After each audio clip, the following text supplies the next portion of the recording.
Elsie, vous avez 32 ans, vous êtes du Liban, vous êtes arrivée au Québec à l'âge de 2 ans. Et dès l'âge de 8 ans, vous avez décidé que vous portiez le voile. À 8 ans, vous le portiez par conviction religieuse? Il n'y a pas un choix qui est dans la vie. Je veux dire, est-ce que c'était une conviction religieuse? Est-ce qu'à ce moment-là, j'ai embrassé ma foi de la même manière qu'à 32 ou à 24 ans? Pas du tout.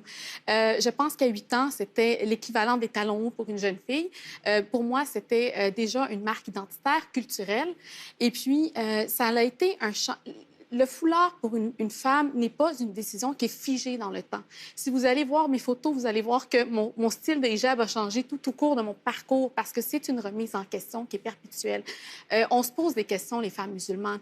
On regarde notre identité et il n'y a pas un croyant qui ne se pose pas des questions. Alors, ce n'est pas vrai que la pratique religieuse est figée dans un état statique de l'identité et ce n'est pas vrai que notre identité aussi, c'est quelque chose qu'on accroche en rentrant au travail puis qu'on... Pouf, on laisse ça sur le portier. Nos histoires de vie, elles sont plus profondes que nos histoires religieuses. Et c'est là que j'ai un problème avec cette loi-là parce que mon identité, c'est tout mon cheminement depuis mon enfance, depuis mon arrivée du Liban. Moi, je suis arrivée ici comme les enfants syriens. Et chaque jour à mon travail, quand j'accueille des immigrants dans mon travail, ça vient me chercher profondément. Donc, c'est faux de croire que ce débat ne nous affecte pas. Vous êtes psychoéducatrice. Si on vous disait, avec le projet de loi 21, désormais, si vous voulez continuer d'enseigner à des jeunes, vous devez enlever votre foulard. L'idée, c'est pas de savoir si Elsie Fnech peut vivre ou pas vivre. C'est de savoir comment la société veut vivre par rapport au port du voile et par rapport à la liberté de pratique et par rapport à la liberté de conscience. Comment ces jeunes femmes veulent rentrer à tous les jours au travail et se dire « je suis acceptée dans ce que je suis profondément ».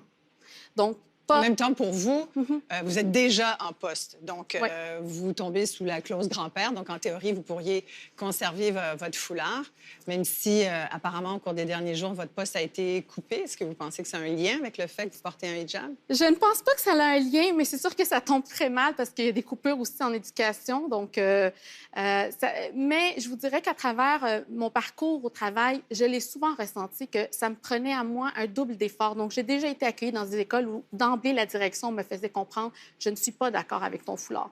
Première journée, premier accueil. Donc, cette fameuse laïcité, elle n'est pas totalement pratiquée par rapport aux employés actuels qui portent un symbole religieux. De me faire exclure de party de Noël parce qu'on dit ben, « on ne l'invite pas », c'est des choses qui m'affectent et que... Parce que les gens disent elle est musulmane, donc parce que elle peut pas boire. Ben non, mais j'apporte mon vin sans alcool. Je suis très flexible dans la vie. Je veux avoir j'ai une place dans la société québécoise, mais des fois, on me la refuse parce que je suis toujours pour l'autre, c'est l'étrangère qui porte un foulard, même s'il est coloré, même si je demeure cette étrangère.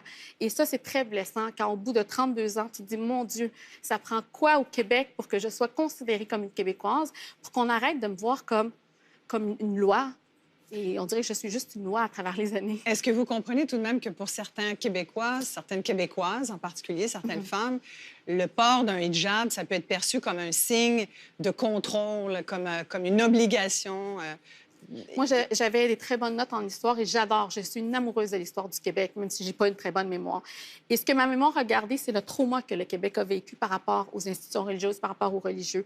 Et je comprends parfaitement qu'il y a un trauma collectif au Québec qu'il faut respecter puis qu'il faut entendre en tant que personne qui arrive au Québec, en tant que personne religieuse. Ce qu'il faut comprendre aussi, c'est que les immigrants aussi arrivent avec leur trauma personnel et que demander à un immigrant de se défaire de son identité comme ça, c'est aller massacrer justement le processus de guérison qu'il a besoin pour s'intégrer à la société québécoise.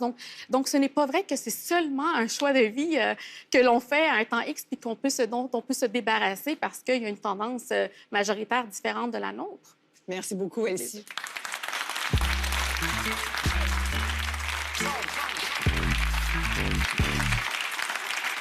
Leila Lesbé. Ne vous inquiétez pas, c'est documenté. Or, sur cette question-là, ce qu'il faut redire, c'est que le symbole religieux, lorsqu'il est porter. On croit, nous, dans le fond, on croit à la liberté de conscience dans le monde occidental et c'est une de nos grandes forces. Et on croit que la personne est capable de le retirer et ensuite de le remettre lorsqu'elle quitte sa fonction. C'est une affaire de quelques heures dans la journée lorsqu'on occupe une fonction qui dépasse nos propres convictions. C'est pas demander tant que ça. C'est un compromis minimal. Mais à entendre certains, on cherche à les déshumaniser lorsqu'on demande ce compromis minimal. C'est ce que je...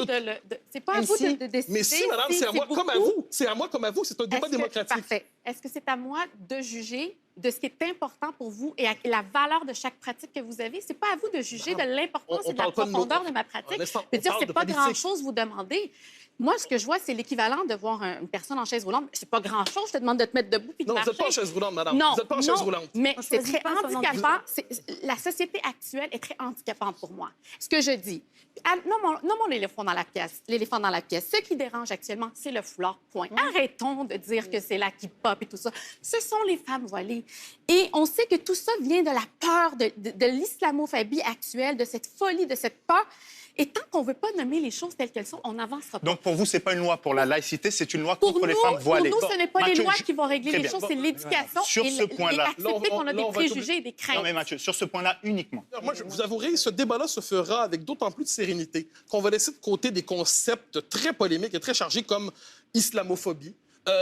Moi, quand je critique le catholicisme... Vous connaissez des femmes que leur mari les oblige, qui veulent devenir juges ou policiers? Oui. Vous parlez de la pression. Je connais même des universités. Mais ce que Mme Lisbeth a dit, on va être d'accord, parce que moi-même, je suis une féministe, et moi-même, je suis d'accord avec Mme Lisbeth.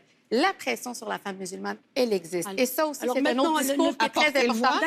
Mais ne pas... Et bien sûr, toutes ces réalités-là existent, autant la sienne que la mienne. Mais vous refusez de la reconnaître. Non, je ne pense pas. Elle est là, elle est ici au Québec, je vais vous dire. Mais Mme Lisbeth, Madame Lisbeth, d'accord avec vous, là. Madame Lisbeth... Écoutez-la. Beaucoup plus que dans vos pays. Pourquoi? Parce qu'on a extrait justement ces femmes de leur... Vous savez, moi, je connais des femmes qui viennent du Maghreb. Vous savez qu'est-ce qu'elles m'ont dit quand on a construit le petit Maghreb et puis tout le monde était là, couper le ruban, bravo, c'est formidable, c'est extraordinaire. Eh bien, Monsieur Boisy, je vous apprends qu'il y a des femmes qui pleuraient. Parce qu'elles m'ont dit, on n'a pas quitté le petit Maghreb pour le retrouver ici. Voilà. Madame Lisbeth, j'ai une question à vous poser. Oui. Est-ce que vous pensez réellement, Madame Lisbeth, qu'une loi comme celle-ci va vraiment avancer les femmes de notre communauté, de ces communautés, et qu'elles vont vraiment se libérer? Moi, mon discours, c'est de dire, une loi pareille va tellement nous reculer. Moi aussi, je me bats comme vous. Moi aussi, je crois à ce que vous dites. Je sais qu'il y a des problèmes, mais je pense que ces problèmes devraient être réglés par les femmes. Je ne veux pas que ce soit une loi qui émancipe nos femmes parce que ça va faire l'effet contraire. Est-ce qu'on va retirer... Zone franche.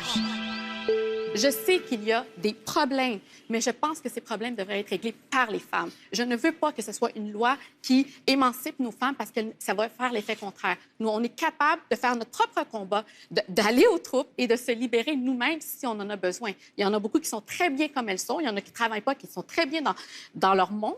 Mais celles qui sont au travail, celles qui ressentent le besoin d'être libérées, n'ont pas besoin d'une loi qui va venir les libérer. Elles ont besoin de s'approprier leur propre vie. La loi concerne un projet de société que le Québec... C'est conforme, évidemment, je pense, à une tendance d'autre dans notre histoire de Québec qui est maître chez lui.